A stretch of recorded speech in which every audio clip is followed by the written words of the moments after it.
Welcome to another edition of Who's Better Baseball, the podcast where we answer a simple question on each show. Who's better at baseball? I'm your host, Ryan Finkelstein, managing editor, justbaseball.com. On this site right now, we are running articles for the top X factors in each division. The first one that went up, written by Tyson Shushkowicz, was the top X factors in the American League East. Now you wonder, how does this lead into a show where we answer that simple question?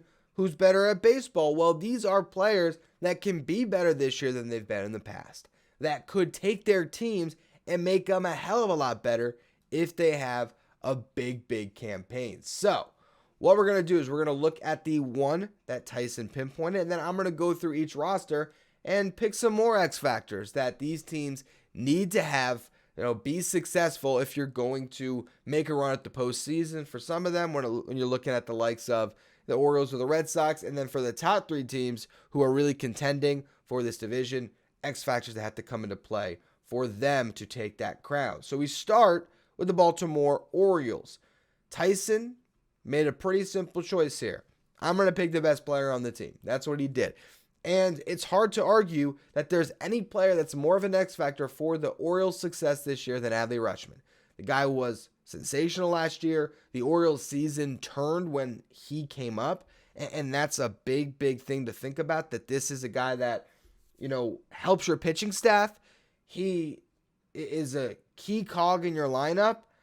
He really does everything. He's got his fingerprints on the game in so many ways, and now with the running game being as apparent around the league, with the bigger bases, with the pitch clock and teams really running wild, you need a great catcher back there that has an exceptional pop time, that can make those strong throws, that can keep that at bay. And Adley is as good as anyone in the game at doing that. He has every chance to be the clear-cut best catcher in all of baseball over JT Realmuto this season. That's how highly I think all of us are on Adley Rutschman's potential. So I'm not going to knock Tyson at all for that pick, and I really think that he might have nailed it. There is one player that I think could be a bigger X factor, with the sense that they are looking at, or if you look at this Orioles rotation, there's one guy that could come into it that could make it a hell of a lot better, and that's Grayson Rodriguez, and that makes him a massive X factor, especially because we don't know when we're going to see him. He's in AAA right now. First start didn't go great. How quickly does he work through whatever he has left to develop and get himself in a position where he can come up and be a big contributor for them? That's a huge deal when you're opening day starter with Kyle Gibson. That's massive for them. Cole Irvin came over in a trade. Don't know how good he's going to be. You got Dean Kramer, Kyle Bradish. This rotation needs Grayson. And if we wanted to pinpoint any more X factors, just look at the starting lineup. I can make an argument 1 through 9 basically that all these guys are X factors, because they haven't really completely established themselves as above average contributors, but they all have the capability to be that. Cedric Mullins, are you going to get 2021 version of him where he was incredible, all-star, or 2022 where he faded? Anthony Santander, is he going to be a guy that's going to hit 30 home runs again, or is he going to look like less than that? Ryan Mountcastle, is he going to fully establish himself and be the best version of what the Orioles hope he can be? Gunnar Henderson, first full season, he has every opportunity to establish himself as one of the better players in this league this year. Austin Hayes, Adam Frazier. I mean, there's a lot of guys that are X factors, but if you're looking at the two that are going to kind of decide things the most for Baltimore, I think Tyson was right, because it's hard to deny that Adley is not the most important player on this team. And then beyond that, Grayson Rodriguez, maybe more of an X factor in the sense of the word, as it can go really either way. Where Adley, I think we're pretty sure what he's going to be. Now, we move over to the Boston Red Sox. Tyson looked at Chris Sale as their top X factor, and I think that's a great choice, because that does have the ability to go either way. Chris Sale, he could be hurt again. He could not be as effective. We haven't seen Chris Sale be Chris Sale in some time. You look at his last couple of seasons and the amount he's been able to pitch. 2022, two starts, 5 2/3. 2021, 9 starts, 42 2/3. Last time we saw him, 2019, 147 1/3, made 25 starts, pitched to a 4.40 ERA. I mean, and that was missing all of 2020. So the last time we really saw this guy be himself was 2018. That's 5 years ago. So what is Chris Sale at this stage of his career? We really don't know. It's a great X Factor pick by Tyson. Beyond that, I mean, look, this starting lineup has a lot of different X factors. One that I'd like to discuss here is Alex Verdugo. We actually wrote an article about him at justbaseball.com last week. Ali Palmer did a great dive on him. You're looking at a guy that, at his best could be maybe a 125 to 130 WRC plus guy that's giving you some above average defense in right field, but he wasn't that last year. So what version of Alex Verdugo are you going to get? In the second half last year, the numbers really ticked up, and the Red Sox need him to be that guy for the full season. He showed up to camp in better shape. He is never going to be Mookie Betts, but Alex Verdugo needs to be the best version of Alex Verdugo to solidify right field for Boston, to the point that they might even consider giving him an extension and keeping him around for a little bit. If I look at this starting lineup, he's the guy next to Rafael Devers that I think can actually be the Robin.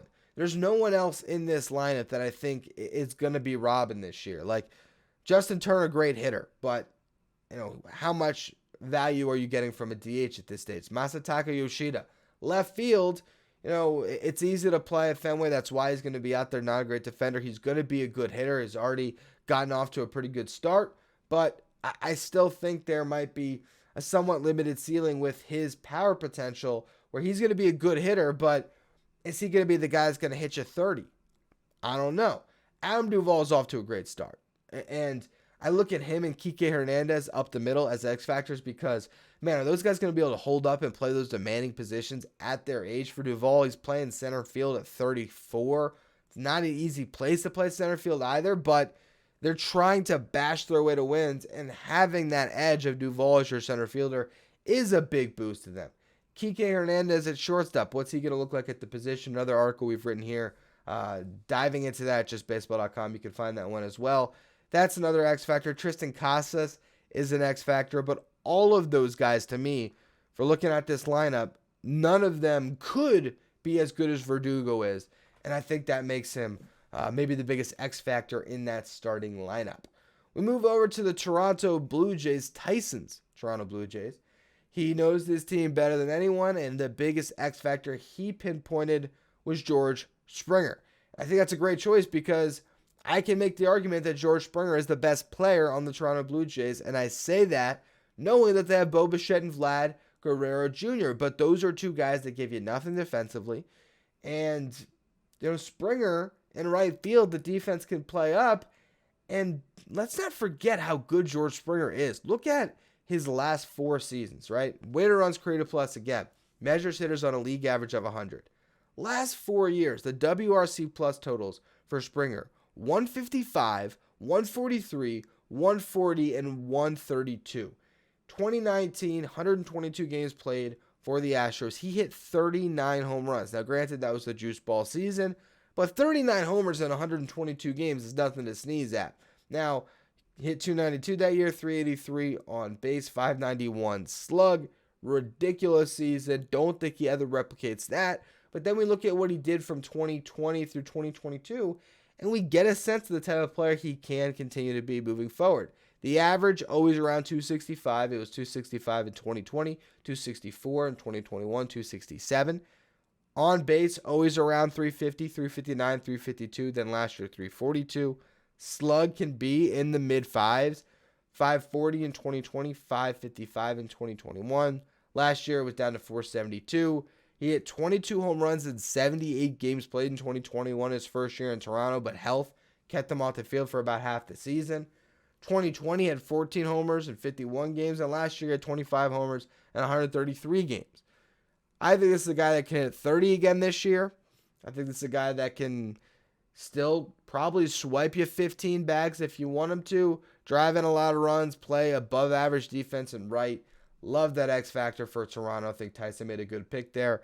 Bo Bichette and Vladdy are still going to carry this team, but you need some of these other guys to help out in a big way, and Springer's a real answer. Dalton Varsho is another I'd pinpoint, coming over first year with Toronto. balance that lineup from the left side a little bit. Guy's going to play exceptional defense in the outfield. And, really, I think, can be, when it comes to F4, one of the more valuable players on this roster. So I like that a lot for them as far as X factors. And then the one that we have to discuss, who's probably, if we were just to look in a vacuum of what an X factor is, somebody that, again, could be bad, could be great, it's Jose Barrios. I mean, that's an X factor if we've ever seen one. Guy that has frontline stuff that could give them three real clear-cut frontline guys in Manoah and Gausman and Barrios. Bassett's good. I don't know if he's frontline. I think he's like the best three starter in baseball for a regular season, where every fifth day generally is going to give you a chance. He had a horrible first start, but I don't think that continues. I think he finds a way to solidify himself and be a 3.5 ERA guy and be consistent for them. But he's not a guy I want to hand the ball to in a playoff start and feel great about. He's the guy I hand the ball to in Game 4, and I hope I get through the lineup 2 times and hand it over to my bullpen. Jose Barrios, if he's right, he can be the guy that you get the ball to and you're confident in, but he's got to really prove it this year after the last few seasons that he's had and after a shaky World Baseball Classic as well. Now we're on to the New York Yankees. Tyson pinpointed Anthony Volpe as their top X factor, and I think that's the kind of sexy pick right now, coming off of winning the job in spring training. He's got a lot of speed. He's got to prove that he can play everyday shortstop at the big league level, and so far so good on that front. Really did earn the job in spring, not only with his bat, but the way he played shortstop defensively. They had a whiz of a defender in Peraza. They could have stuck it short, but he didn't hit. Volpe did, and Volpe showed he could be the shortstop. Maybe one day he moves to second base for Peraza if they move on from Glaber after this season, but for now, Volpe is the shortstop, and he's got a tall task ahead of him. So I think that was a solid pick. There's a lot of X factors you can look at in the rotation, like when are you going to get Carlos Rodon back in a sense. That's a massive X factor because you have him and he's healthy. Finally, you have a co-ace with Garrett Cole. Right now, this rotation looks very, very thin without those guys, without Frankie Montas, but you're probably not going to get back with Severino down right now. Cole is the next factor in the sense that you need him to carry you, but I think you know what you're going to get from Garrett Cole. So I think Rodon is the guy there. And then the only other one I want to mention when it comes to X factors, Giancarlo Stanton. Look at this lineup. Read the names. No one has the ability to be a better second superstar to Aaron Judge than still Giancarlo Stanton. He's still a guy that hits baseballs harder than most guys in this league. He still has 40 home run pop, and they need him healthy.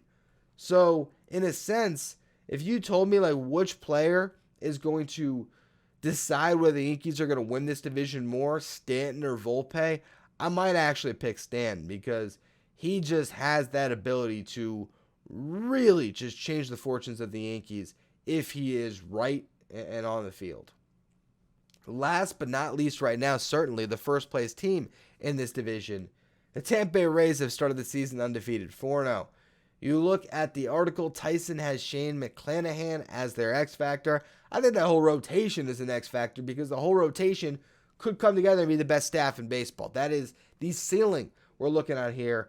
Zach Eflin looked great in his first outing. Changeup seems to be reworked and could be even better. They signed this guy to the biggest free agent contract in team history, and it was kind of shocking that they shelled out that money for Eflin. They saw something there. He could have the best season of his career. Jeffrey Springs has come out of nowhere to be big. Drew Rasmussen could have a monster season. So I like the Shane pick in the sense that he's going to be in the Cy Young conversation, but all these guys are X factors because they could end up going 1 through 4, 1 through 5, 1 through 6, 7, 8 when it comes to the depth that this team has, and have above average guys taking turns in this rotation. Starting lineup though, if there's a guy that I look at and I say, wow, what an X factor that could really make a difference, it's Randy Arozarena. I think I was looking at loud at first because down year last year, injured. Can he ever get back to 39 home runs from the second base position? That's obviously got to look at. Wander Is he going to be a top 5 shortstop in baseball finally this season? All that stuff is fine and well, but I want to give Randy some shine because he has been kind of dubbed like a tournament player, right? He was incredible in the WBC. He was, of course, amazing in the shortened season in 2020 and in the playoff run. But he could also be amazing all year. And this is a guy that I think could be 30-40 this year. I think he'd hit 30 home runs. I think he'd swipe 40 bags. He stole 32 last year. He hit 20 homers. Adding 10 home runs to that total might seem like a lot, but we've seen his power on full display. If he puts it all together and has the type of season that he's really capable of with his talent, I don't think 30 is out of the question. And then 40 stolen bases to add 8 with the bigger bases and everything else, I think that's on the table for Arozarena. His best season up to this point is 2021, where he played 141 games, put up a 3.8 F4, and that has maybe led to some people undervaluing him and saying, okay, he's good. He's a very good player. He's a 4-win guy. That's, I think, what people have kind of tabbed him as. Look, I don't know if, that's the best we've seen from him. I wouldn't be shocked if he put up a 5.4 F4 season, 5.5, and really did become a guy that you look at as a clear-cut all-star moving forward. So that is a big X factor for the Tampa Bay Rays. In this division, there's a lot of competition. There's 2 teams that are trying to hang in there in the wild card race with the Orioles and the Red Sox. The Blue Jays have started off slow, but we know the talent that they possess. Tampa looks like a machine right now, so we'll see if this is one of those years where they just roll all the way through.